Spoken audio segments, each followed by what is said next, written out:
Les travaux de la commission mixte République démocratique du Congo, République sud-africaine ont abouti à des recommandations retenues dans le communiqué final. Les élections de décembre prochain, la sécurité, l'énergie dans le projet INGA 3 sont prises en compte. Compte rendu d'Alain Boma. 2 jours.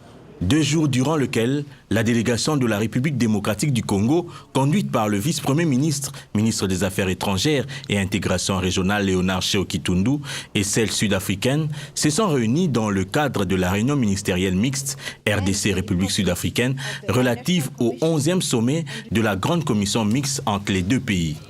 Des travaux qui se sont déroulés du 15 au 16 octobre dernier, desquels sont sortis un communiqué final. La réunion ministérielle a réaffirmé le partenariat stratégique entre la République démocratique du Congo et la République d'Afrique du Sud et la commission bilatérale et a renouvelé son engagement à renforcer les relations de coopération qui existent entre les deux pays, notamment en ce qui concerne la politique, la diplomatie et la gouvernance, en particulier la gouvernance locale, la coopération militaire et sécuritaire, la consolidation de la démocratie à travers le 3e cycle électoral en République démocratique du Congo, le développement économique et des infrastructures, en particulier le projet de barrage hydroélectrique de Grand Inga, et enfin la santé.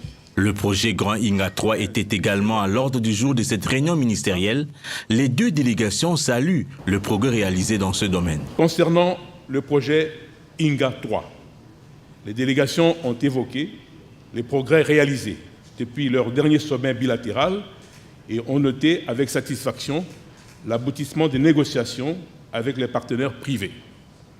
Ils se félicitent de la conclusion ce jour même d'un accord de développement exclusif visant le démarrage imminent des études d'exécution du projet redimensionné à 11 000 MW.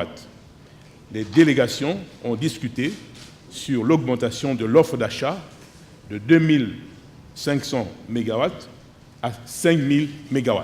S'agissant des élections en République démocratique du Congo, la délégation sud-africaine encourage les parties prenantes à s'engager pour un aboutissement heureux du dit processus.